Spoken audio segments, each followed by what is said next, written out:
Bienvenido, muchas gracias. Gracias, Juvenal, buenas tardes y gracias también a la mesa directiva de la AMTI por la invitación. Y bueno, yo quiero aclarar un poco que lo que voy a presentar aquí no todo es terapia intensiva, quisiera aclarar esto. Este estudio ENDORS es un estudio de tipo epidemiológico acerca de la enfermedad de tromboembólica venosa y que se ha hecho en diferentes partes del mundo inicialmente y después aquí en la República Mexicana. Entonces, yo lo presento porque participé tanto en el estudio internacional por parte de México como ya coordinador del estudio solo en la República Mexicana. ¿Se escucha bien? Bien, me voy a mover un poco porque de acuerdo a la logística de aquí tengo que más bien dirigirme hacia el lado izquierdo, pero bueno, trataré de que de alguna manera también ustedes me vean la cara, que creo que es importante. Bien, yo quiero antes de esto, de empezar, presentar esto de que hay un conflicto de interés que es importante comentarlo. He recibido honorarios precisamente por parte de mi participación en este estudio de Sanofi Aventis. Y como antecedente tenemos este trabajo que fue publicado en la revista Lancet en el año 2008, en donde el estudio ENDORS evaluó pues lo que es el riesgo de tromboembolismo venoso y su profilaxis en situaciones de cuidados agudos hospitalarios, y este fue un estudio transversal multinacional. Participaron 33 países y México participó con 11 hospitales dentro de este estudio. Fue publicado, insisto, en el Lancet del año 2008. Ahora, ¿cuáles son los objetivos que yo pretendo en esta presentación? Bueno, es el de justificar la profilaxis y ver algunos beneficios de la misma en cuanto a la enfermedad tromboembólica venosa, el de justificar el estudio ENDORS 2, así se le llamó, el que se hizo ya solo en la República Mexicana, la presentación del protocolo del estudio, los resultados del mismo, y comparar los resultados de este estudio ENDORS 2 con los resultados del estudio ENDORS 1 y de forma global y lo que correspondió solo a la República Mexicana. Finalmente, las limitaciones y las conclusiones de este estudio. La justificación. Bueno, pues podemos ver aquí a través de, por ejemplo, organizaciones que evalúan la calidad y podría decir la seguridad del manejo del enfermo, en este caso sí, en terapia intensiva, se han manejado, por ejemplo, diferentes indicadores de calidad. Entre ellos podemos ver, pues, la mortalidad, por ejemplo, ajustada a la UTI, es decir, enfermos que de acuerdo a algunas evaluaciones se sabe qué porcentaje de mortalidad o riesgo de mortalidad tiene. Por ejemplo, también profilaxis de úlceras de estrés, y entre ellos también se contempla en cuidados intensivos la profilaxis de la enfermedad tromboembólica. Y no solo esto ya está en las unidades de cuidados intensivos, también está a nivel hospitalario. Y ese es un criterio incluso que están considerando cuando se hacen evaluaciones en las certificaciones de los hospitales. Por aquí veo a Víctor que nos estuvo evaluando hace algunos meses en el Hospital Español, precisamente porque nos vamos a certificar ya con criterios de la Comisión Conjunta próximamente. Estos son algunos de los, insisto, de los indicadores de calidad. Bueno, pues por ejemplo, en terapia intensiva, sacando alguna estadística de 3 estudios, hay muchos, pero bueno, saqué esta estadística de la frecuencia de la trombosis venosa profunda como antecedente de este problema y de embolias pulmonares. 3 estudios, 178 enfermos, y vean ustedes la incidencia de trombosis venosa profunda, 1 de cada 4 enfermos, con ese rango de 19 a 32%, y puede crecer en un momento determinado, dependiendo del tipo de enfermos y si hay algunas unidades que puedan ser monovalentes con algún tipo de enfermo especial. Por ejemplo, unidades donde manejan enfermos quemados. Esa es una posibilidad. Este es un estudio muy interesante con un diseño estadístico complejo, pero lo más importante aquí que fue analizado es el exceso de estancia hospitalaria, los cargos o costos y la mortalidad atribuible a lesiones médicas durante la hospitalización. Y se puede observar, por ejemplo, en lo que corresponde a embolismo pulmonar y a trombosis venosa profunda, que, por ejemplo, el exceso de estancia de los enfermos se incrementó en 5.36 días por haber desarrollado alguno de estos eventos. Fue estadísticamente importante con una P menor a 0.001. Y no solo eso, también el exceso de cargos casi alcanzó $22,000 por solo quedarse por uno de estos problemas. Seguramente es más barato hacer la profilaxis de la enfermedad trombólica venosa que las consecuencias que tiene el no hacerlo. Y finalmente, también con significancia estadística, y finalmente vean ustedes el costo. El costo de haberse quedado fue de 6.56% más, con un valor estadísticamente importante. Es decir, el enfermo por haberse quedado por alguna de estas complicaciones cuesta mucho más. ¿Por qué? Porque el enfermo entonces ya va a tomografía, va quizá a estudios de otro tipo, a una gammagrafía probablemente, o incluso el tratamiento es siempre mucho más caro que la profilaxis. ¿Por qué? Porque el monitoreo ya del tratamiento implica seguramente estudios de laboratorio más frecuentes que el solo establecer una profilaxis.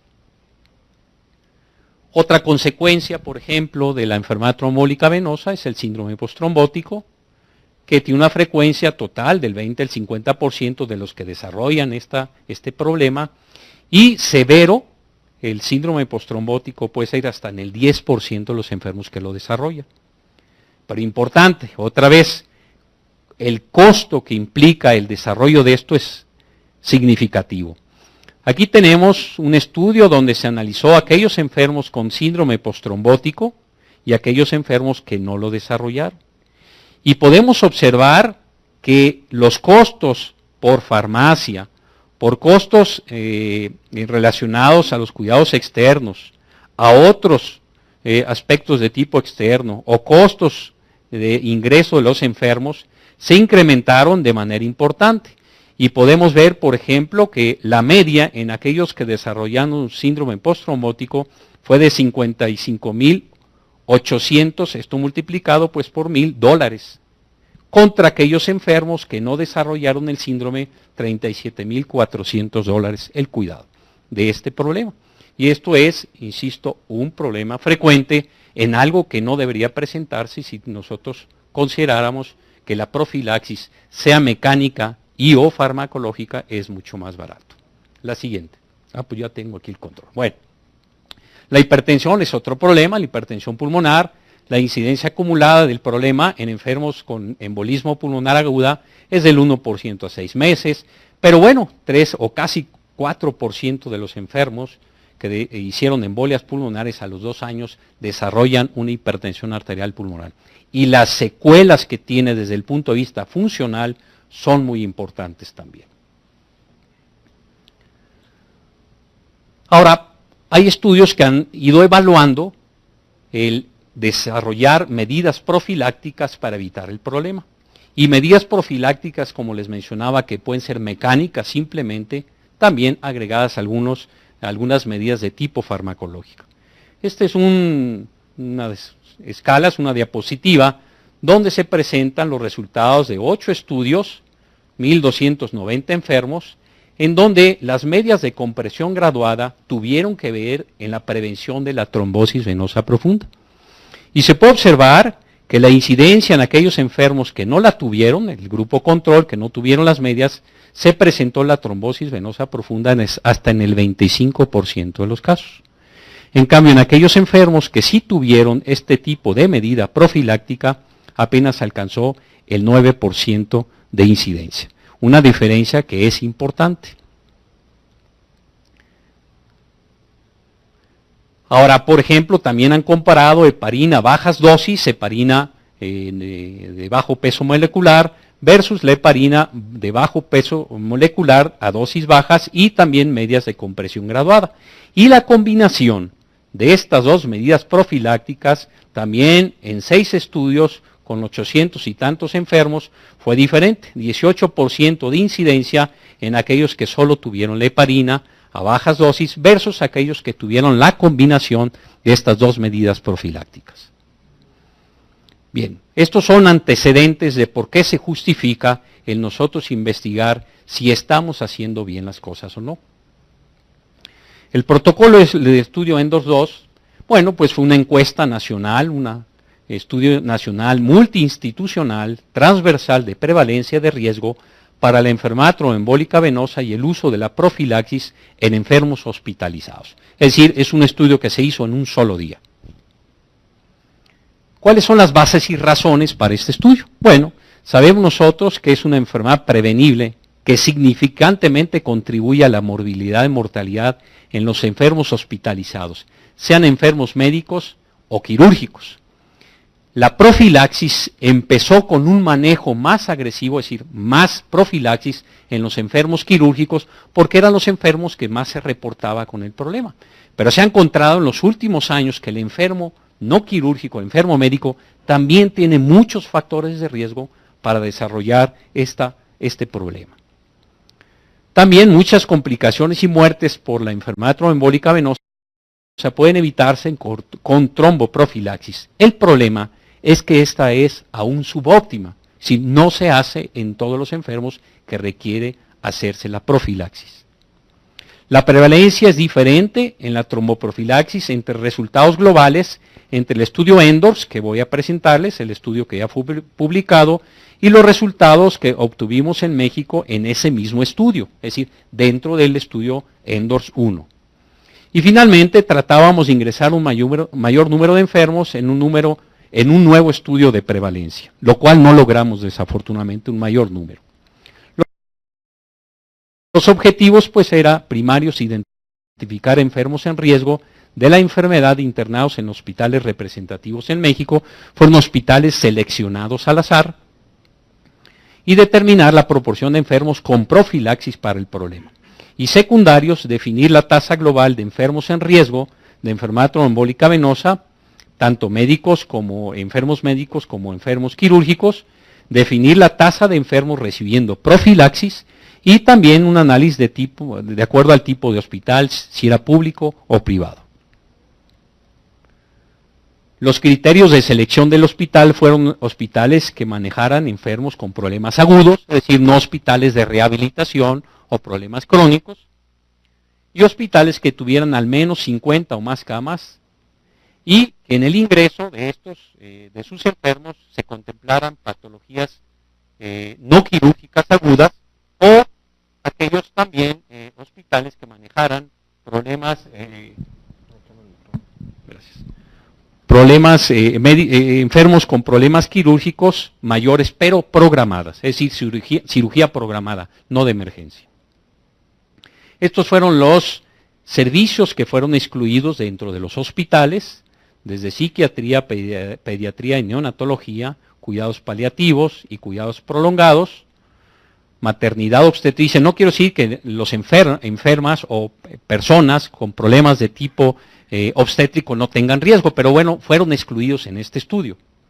Unidad de quemados, unidad de otorrinolaringología, oftalmología, dermatología, rehabilitación o de emergencia, también fueron retirados porque probablemente no se iban a poder estudiar de manera correcta. Los criterios de inclusión de los enfermos fueron enfermos no quirúrgicos de igual o más de 40 años y enfermos quirúrgicos de igual o más de 18 años. Criterios de exclusión fueron aquellos enfermos admitidos ya para un tratamiento de una enfermedad tromboembólica venosa. O se excluyeron también en el análisis finalmente aquellos enfermos que no pudieron ser evaluados porque se perdía la información. Y aquí he de recalcar que desafortunadamente perdimos mucha información, porque cuando uno va a checar la historia clínica de los enfermos, muchos de ellos no tenemos ni el peso, ni la talla, ni muchas cosas que son necesarias para hacer este tipo de estudios, desafortunadamente. Incluso a veces que ni la edad encontramos en los expedientes. ¿Cómo se desarrolló esta encuesta, este estudio? Bueno, fueron todos los hospitales que participaron, se buscaron en los servicios los enfermos elegibles y se revisaron los criterios de inclusión y exclusión para estos enfermos elegibles. La colección de datos se hizo a través del expediente únicamente, nunca se tuvo contacto con el enfermo, y los registros para la enfermedad tromboembólica venosa fueron de acuerdo a las características del enfermo, a la historia clínica, al riesgo o factores de riesgo de la enfermedad, también aquellos que tenían contraindicación para la tromboprofilaxis, por ejemplo, el enfermo que ingresaba con una hemorragia de tubo digestivo. Claro, era para una contraindicación de tipo farmacológica, pero podría utilizarse en un momento determinado una profilaxis de tipo mecánica si estaba indicado. Y finalmente, bueno, pues esto se llevó a un análisis muy exhaustivo de muchos datos que fueron muy interesantes. Los datos desde el punto de vista estadístico fueron muy simples, datos cuantitativos se evaluaron como media y desviación estándar, y los datos categóricos fueron como números totales y porcentajes. ¿Cuáles fueron los resultados? Bueno, se obtuvo una muestra en 43 hospitales en la República Mexicana, 2.133 enfermos. De ellos se excluyeron, porque no eran elegibles, 506, quedando finalmente con una población de 1.627 en servicios elegibles en 40 hospitales. 3 se retiraron por diferentes motivos, en relación sobre todo a la obtención de los datos. Y de estos 1.002 enfermos no estaban en riesgo de la enfermedad tromboembólica venosa, quedando para el análisis final 625 enfermos en 39 hospitales. De ellos, las mujeres se presentaron, fueron 850 mujeres o género femenino y 777 fueron del género masculino. La edad promedio de esta población fue de 57.3 años, el peso 69, casi 70 kilos, la talla 162 centímetros y un índice de masa corporal alrededor de 26.27. Estos son enfermos con criterios de riesgo de hemorragia, por lo tanto, no iban a recibir algún tipo de profilaxis de tipo farmacológica. Y fueron enfermos que estaban tomando a la admisión algún tipo de AINES, o tenían un daño renal, o tenían trombocitopenia, o estaban tomando a la admisión aspirina, o ya tenían el diagnóstico de hemorragia al ingreso. Todos estos enfermos no fueron analizados en relación a esto. Enfermos quirúrgicos, 56%, enfermos no quirúrgicos ocurrió en el 44%, o se presentó en el 44%. Bien, aquí ya empezamos a observar algunos datos más interesantes. Estos son los enfermos con riesgo de acuerdo a las guías de la ACCP. Es decir, el estudio se hizo siguiendo las guías de la ACCP en cuanto a tromboprofilaxis. Probablemente ese sea un poquito de sesgo en el resultado. ¿Por qué?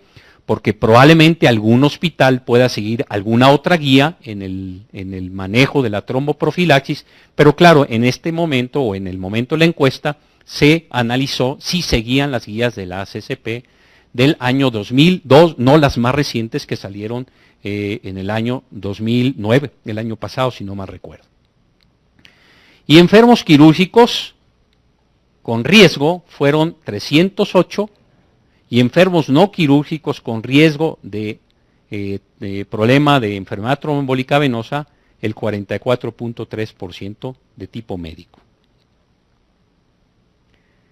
Condiciones médicas previas que tienen que ver quizá con factores de riesgo para la enfermedad trombólica venosa fueron los siguientes. Ningún factor de riesgo en el 32% de los enfermos encuestados, analizados, 23% de los enfermos encuestados o analizados tenían obesidad, 10% ya estaban con inmovilización, que es un factor de riesgo importante para la enfermedad trombólica venosa. Insuficiencia venosa no se diga, en un 5% igual que falla cardíaca como factores de riesgo para este tipo de problema. Ahora, enfermos con riesgo de enfermedad trombólica venosa, de acuerdo a las guías del ACCP, y que estaban recibiendo la profilaxis recomendada por esta asociación les digo, en cuanto a quirúrgicos fueron el 58%. En cuanto a enfermos no quirúrgicos, es decir, médicos, apenas el 37% estaban recibiendo algún tipo de tromboprofilaxis. De ese tipo de tromboprofilaxis, cuando era de tipo farmacológica, apenas en los quirúrgicos alcanzó el 31% y en los médicos apenas una cuarta parte alcanzó. Profilaxis mecánica en los 625, en los enfermos quirúrgicos 61% y en los médicos el 82% tenían más profilaxis de tipo mecánica. Afortunadamente,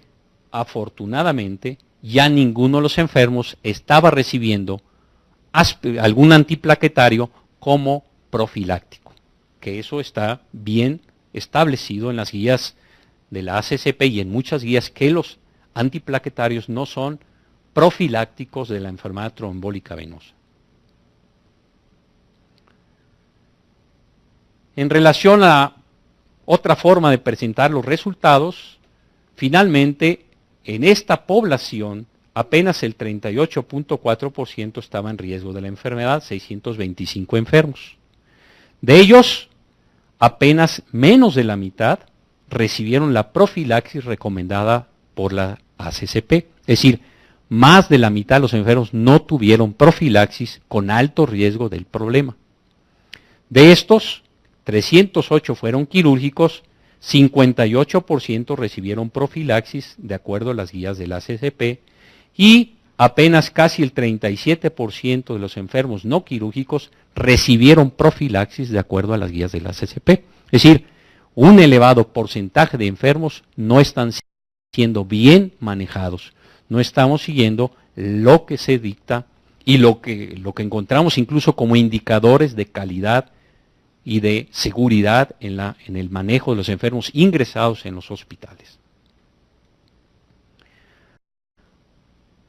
Ahora, en relación a tipo de centro, por ejemplo, la mayor parte de nuestros enfermos estuvieron en hospitales públicos por el número de camas que poseen este tipo de hospitales que fueron seleccionados y el 30% estuvieron en hospitales privados, centros con enfermos con riesgo de la enfermedad de acuerdo a las guías de la ACCP, casi el 60% estuvieron en los hospitales públicos, apenas el 41%, no despreciable, en hospitales de tipo privado.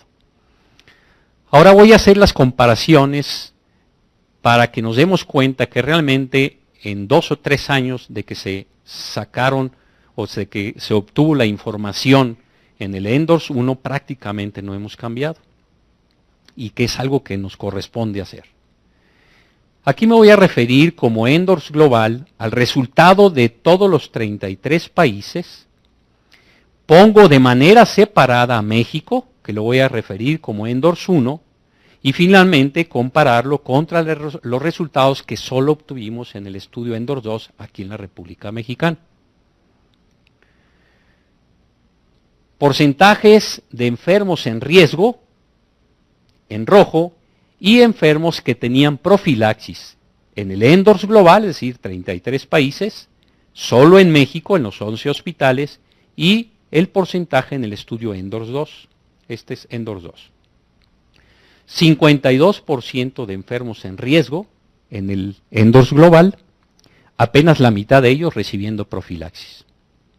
En México, un poco más de enfermos en riesgo, pero menos enfermos con profilaxis.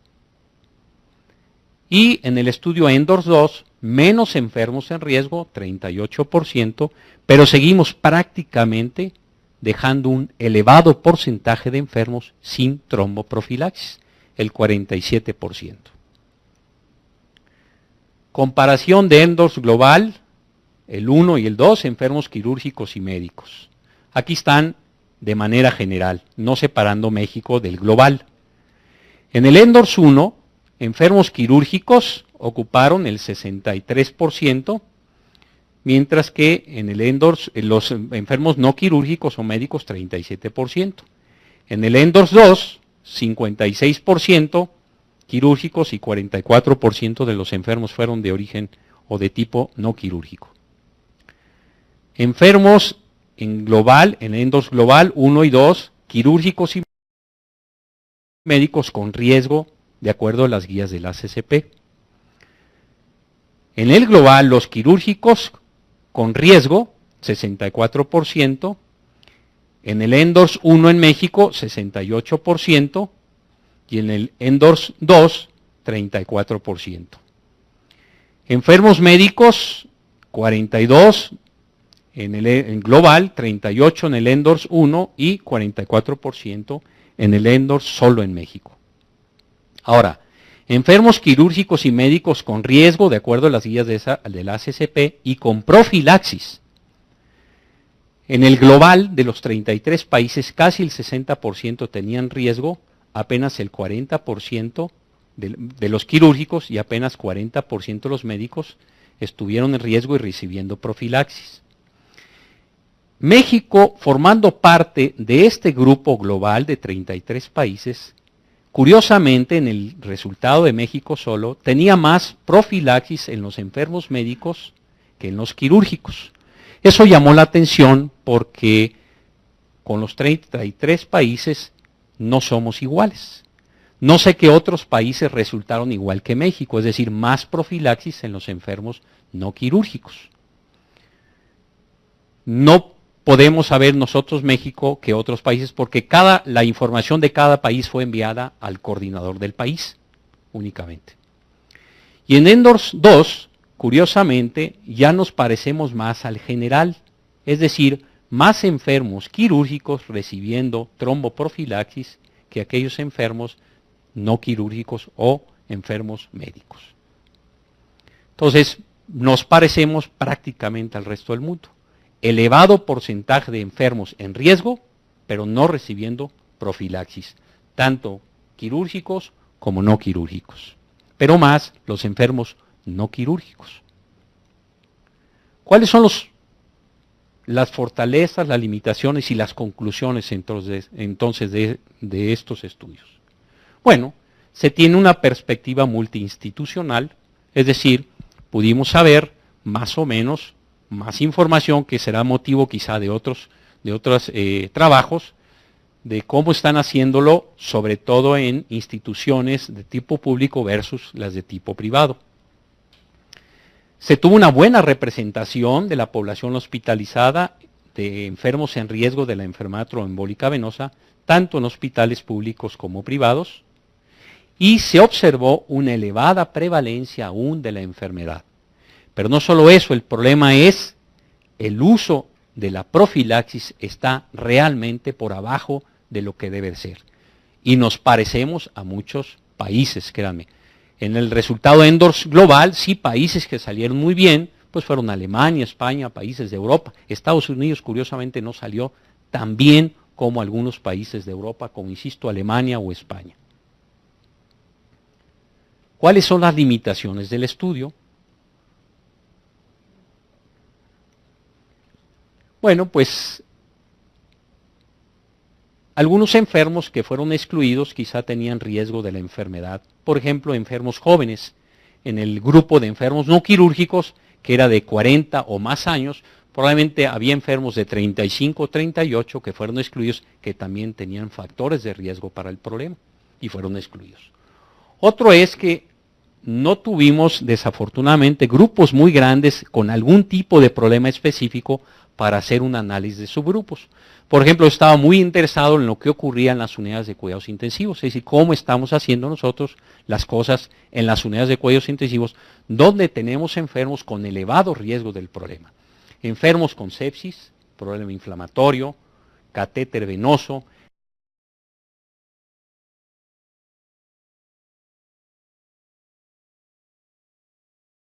Cada vez tenemos más enfermos con problemas de tipo neoplásico. La neoplasia es un factor de riesgo grande y más si está recibiendo quimioterapia, es mayor el riesgo de una enfermedad trombólica venosa.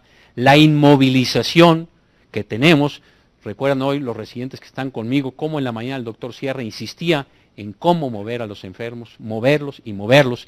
Y estamos viendo que incluso con respiradores están parando a los enfermos a caminar como un factor para muchas otras cosas, no solo para la enfermedad trombólica venosa, sino moverlos, rehabilitación. Entonces, este es un dato muy importante. Fue un diseño transversal, por lo tanto no se dio un seguimiento, es decir, ahorita a lo mejor tenía buena profilaxis, pero no sabemos si cuando se va sigue con algún tipo de tromboprofilaxis por los factores de riesgo. A lo mejor se va a la casa con el cáncer que estamos diciendo, con los efectos de la quimioterapia, todavía con un catéter colocado porque recibe quimioterapia y además va a estar sentado o en cama y son factores de riesgo para este problema. Entonces, este diseño transversal pues no nos permitió evaluar la duración de la tromboprofilaxis durante toda su estancia y tampoco se pudo evaluar la duración y adecuación de la misma cuando se dio de alta el enfermo. En conclusiones, el ENDORS 2 confirma una elevada prevalencia de enfermos en riesgo para la enfermedad trombólica venosa, casi el 40% de los enfermos hospitalizados, y que tenemos que mejorar la profilaxis de esta enfermedad. El 47% de los enfermos hospitalizados reciben un método de profilaxis recomendada. Insisto, puede ser farmacológica y o mecánica, ¿verdad? De acuerdo a la condición de cada enfermo. La prevalencia de enfermos en riesgo de la enfermedad trombólica venosa es aún elevada. Esto se ha venido demostrado en diferentes estudios multicéntricos como este que se hizo de ENDORS 1, pero también ustedes pueden checar, hay muchos estudios que demuestran lo mismo.